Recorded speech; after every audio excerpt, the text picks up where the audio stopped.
Hauts-de-France Business vous est présenté par la Chambre de commerce et d'industrie Hauts-de-France qui accompagne, conseille, forme l'entreprise, l'individu tout au long de la vie.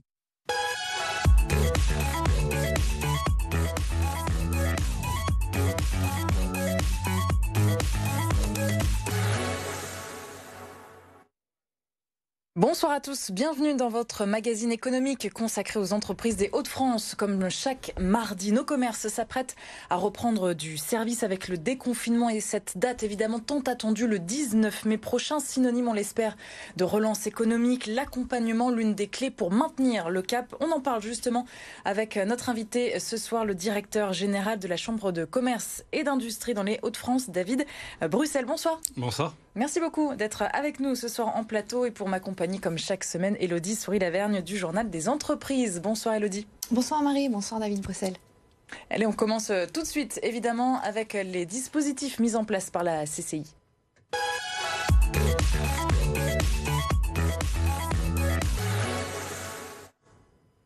Et parmi les dispositifs justement mis en place, une plateforme téléphonique, David Bruxelles, une plateforme téléphonique à destination des 15 000 commerces de notre région, 15 000 sur 24. Pourquoi sur 24 000 ? Pourquoi cette plateforme ?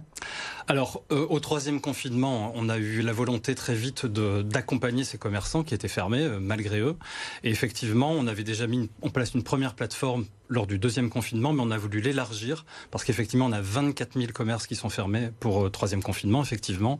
Donc c'est vous qui appelez en fait Alors vos voilà, téléconseillers ? c'est une plateforme d'appel sortant. On a déjà appelé 12 000 commerçants. Alors des hôtels, cafés, restaurants, loisirs indoor, tous les commerces qui sont fermés. On a 17 conseillers qui sont présents en permanence et qui appellent environ 500 commerçants par jour pour faire le point, pour les accompagner, pour essayer de voir s'ils bénéficient de l'ensemble des aides et des soutiens, des mesures de soutien qui sont prévues. Et l'objectif, c'est d'appeler tous ces commerçants, l'ensemble des 24 000, vous pouvez le faire ? Alors si on peut, on fera les 24 000 commerçants, on est déjà à la moitié, on n'arrêtera pas. Mais effectivement, on y est allé progressivement avec les moyens qui sont les nôtres. Mais l'idée, effectivement, c'est d'appeler un maximum de commerçants. Et c'est accueilli comment alors par les commerçants ? Ils sont surpris, ils sont contents ? Alors, ils sont surpris, oui, mais ils sont surtout très heureux qu'on prenne du temps pour eux. Ça dure une quinzaine de minutes. Ils sont soulagés également de savoir qu'ils peuvent bénéficier d'un ensemble de dispositifs. On a également nos conseillers qui vont ensuite les voir quand ils en éprouvent le besoin pour les accompagner sur place, dans leur entreprise, et pour les aider à mettre en place tous les dispositifs qui sont prévus par France Relance, par le Conseil régional également, qui a mis en place beaucoup de dispositifs d'accompagnement. Pourquoi ? Parce que c'est encore mal connu aujourd'hui, même avec un an de recul sur cette crise sanitaire économique ? Oui, il y a beaucoup d'aides, il y a beaucoup de dispositifs de soutien, et nous, notre rôle, c'est de simplifier la vie des chefs d'entreprise, de leur permettre d'accéder très facilement et très simplement à l'ensemble des dispositifs. Mais effectivement, il y a encore beaucoup d'aides et de dispositifs qui sont pas forcément très connus. Et avec la réouverture le 19 mai, la plateforme va évoluer, elle va se maintenir, disparaître, changer de format ? Non, on va la maintenir complètement dans ce format-là. L'idée, c'est certainement pas d'arrêter du jour au lendemain l'accompagnement, bien au contraire, parce qu'on verra quelle est l'intensité de la reprise. On a bien sûr des interrogations, on est très heureux de voir enfin, on l'espère, le bout du tunnel, mais ce sera important de voir comment tout ça se met en place. Oui, comment vous l'appréhendez justement cette reprise ? On le disait dans l'introduction, ce sera donc le 19 mai, encore beaucoup de contraintes quand même pour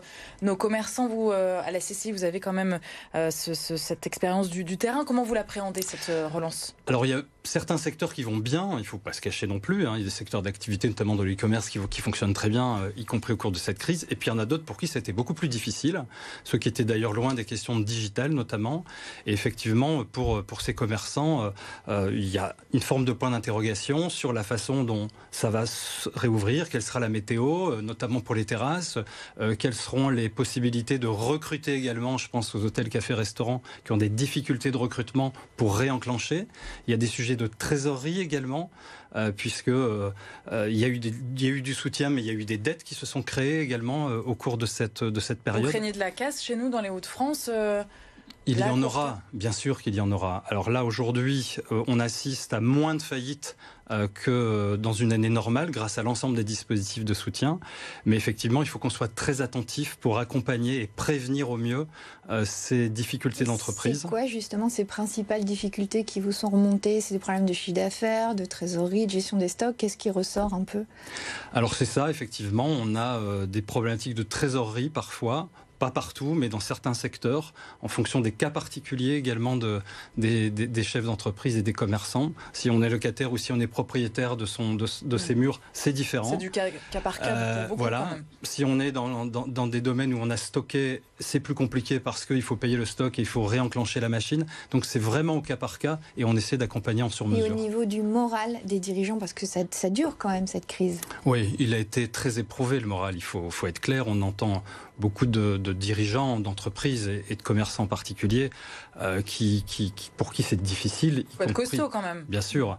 Et là, effectivement, on a des dispositifs qui permettent de les écouter dans des cellules d'accueil qui s'appellent APESA et qui permettent effectivement de tenir compte de cette Mais certains se lancent aussi. Finalement, nous, dans les médias, on a fait aussi pas mal de sujets sur des entrepreneurs qui se lancent en pleine crise. C'est important aussi de rester optimiste. Et paradoxalement ou pas d'ailleurs, parce que c'est des chocs de conscience, ces crises, et puis des accélérateurs de tendance très forts. On a plus de créations d'entreprises cette année, 51 000 créations d'entreprises pour être précis. Il y a 5 ans, c'était 30 000 créations d'entreprises. Donc l'envie d'entreprendre à l'échelle des Hauts-de-France. Des Hauts-de-France, d'accord. Donc là, on a fait plus 5% de création d'entreprises par rapport à l'année dernière et en moyenne plus 20% par rapport à il y a 5 ans. Donc l'envie d'entreprendre, elle est toujours là. L'envie de créer son emploi est toujours là. Mais effectivement, il faut être attentif à bien accompagner ces jeunes créateurs. Et il y a moins de faillites aussi dans le même temps. Donc plus de création, moins de faillites, mais des difficultés qui vont venir peut-être quand les aides vont s'arrêter. Exactement. On parle beaucoup aussi de ce mur de la dette. Qu'est-ce que ça veut dire? On voit souvent dans la presse, là récemment, ça revient. C'est une crainte, ça, cette c'est une crainte, c'est même une réalité pour certains. Encore une fois, pas pour toutes les entreprises. Il faut vraiment insister, c'est vraiment très sectoriel, les activités et les difficultés. Mais effectivement, le président Philippe Ourdin a piloté, animé un groupe de travail précisément sur le mur de la dette. C'est quoi concrètement? Ce sont des entreprises qui ont dû emprunter. Le prêt garanti par l'État, c'est de la dette, il va falloir la rembourser un jour ou l'autre. On peut avoir des dettes fiscales, des dettes sociales qui sont accumulées le cas échéant malgré les dispositifs de soutien, et puis des dettes fournisseurs également qui peuvent être encore là et qui peuvent compromettre ou rendre un peu plus difficile la reprise. Donc il faut être attentif à ça et surtout se manifester pour les commerçants et les chefs d'entreprise dès que les premières difficultés se font jour. Il y a un dispositif qui est en train de se mettre en place et on en est partenaire. Ça s'appelle le GPA, le groupement de prévention agréé. Ce sont des anciens chefs d'entreprise, des anciens présidents ou juges consulaires qui accueillent les chefs d'entreprise de manière très confidentielle et de manière gratuite. Ça se passe notamment dans les CCI. Et je crois qu'il y a un numéro de téléphone qui va vous être diffusé. C'est par exemple le 03 28 38 01 61. Vous l'avez. Tout à fait. Ça sert à quoi concrètement? Alors concrètement, c'est dans l'opérationnel pour encore une fois accompagner, aider? Oui, un chef d'entreprise qui se dit je sens que je vais avoir des difficultés à relancer la machine, il ne faut pas rester seul. Il y a vraiment beaucoup de dispositifs d'accompagnement et d'orientation. Et donc là, ce sont des bénévoles, il y en a 70.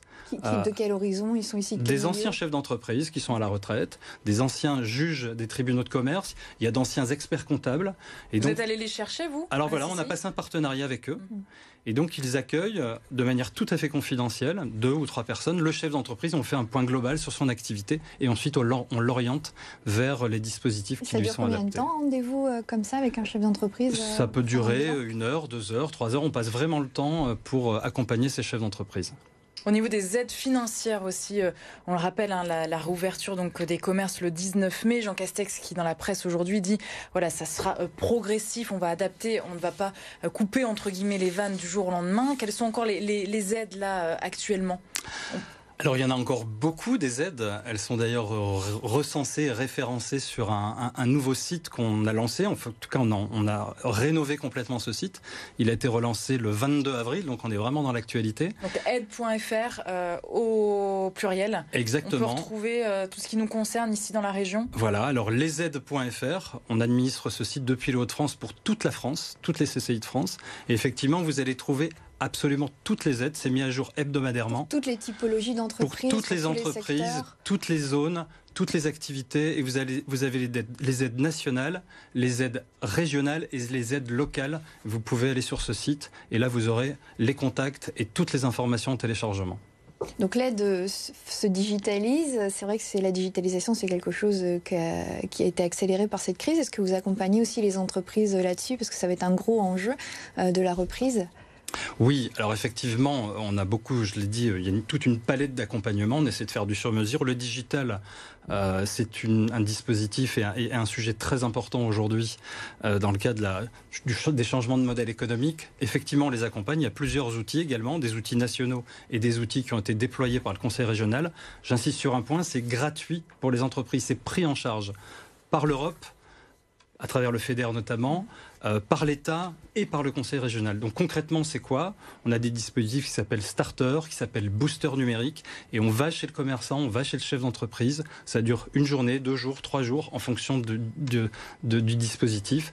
On fait un bilan de son activité, sa présence sur les médias, sur les réseaux sociaux, sur les e-commerce, et on essaie de l'aider à avancer sur ces questions-là dans le domaine de la digitalisation. C'est une crise qui a complètement redimensionné vos missions dans les CCI. À vous en particulier, c'est du 100%? C'est déjà une crise qui a un choc de conscience, déjà de la vulnérabilité de notre économie, de l'interdépendance au monde. On le voit avec l'explosion des matières premières aujourd'hui, qui est un vrai sujet également, qui est un sujet qui préoccupe beaucoup le monde industriel en ce moment. Mais effectivement, nous, ça nous a amené à être toujours à coller à l'actualité, à proposer des outils et des dispositifs qui concernent le besoin immédiat du chef d'entreprise. Merci beaucoup David Bruxelles, directeur général de la CCI Hauts-de-France, d'avoir été notre invité. Merci Elodie. Merci, à la semaine prochaine pour un nouveau numéro donc, de votre magazine économique. On se retrouve évidemment demain pour un nouveau numéro de C'est votre emploi. Cette fois, nous parlerons de la mise en relation des jeunes et des employeurs dans l'artisanat de notre région.